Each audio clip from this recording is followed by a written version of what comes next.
જે સમાજ માટે જીવે એવા લોકોનું સન્માન ના કરે।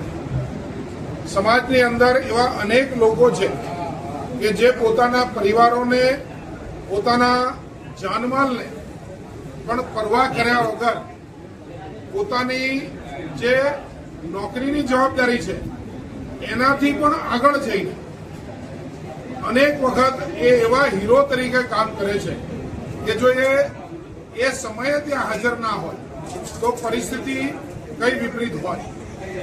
સાંગરીલા આર્કેડમાં લાગેલી આગ પછી કે એવી લાગેલી અનેક આગો વખતે ફાયરમેન જે રીતે પહોંચતા હોય છે એ પછી આવા લોકોનું સન્માન કરવાનો અને એ સન્માનની શૃંખલા ચાલુ કરવાનો એક વિચાર આવ્યો। એ વિચારમાંથી જન્મ થયો વેજલપુર હિડન હીરોઝ। આજે ફાયર ઓફિસરોનું અમે સન્માન કર્યું છે। આ શૃંખલા આગળ પણ ચાલુ રહેશે।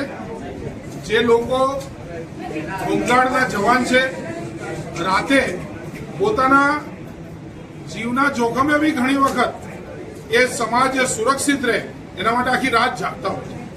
ઘણા સ્વચ્છતા કર્મચારી છે, વાર તહેવાર જોયા વગર એ પોતાનું કામ કરતા હોય છે। ઘણા પોલીસ કોન્સ્ટેબલ જે ટ્રાફિકમાં કામ કરતા હોય એ અનેક ધુમાડાની વચ્ચે પણ ઉભા રહી અને ઉમદા કામગીરી કરીને ટ્રાફિક સોલ્વ કરવાનું કામ કરતા હોય। બધા જ ફાયર ઓફિસરોનું આ નિમિત્તે આભાર માનું છું। એમને સમાજ વતી વેજલપુર વિધાનસભાના નાગરિકો વતી હું થેન્ક યુ કહું છું અને એ આવીને આવી રીતે અમારી રક્ષા કરતા રહે અને ભગવાન એમની ખૂબ રક્ષા કરે એવી પ્રાર્થના કરું છું।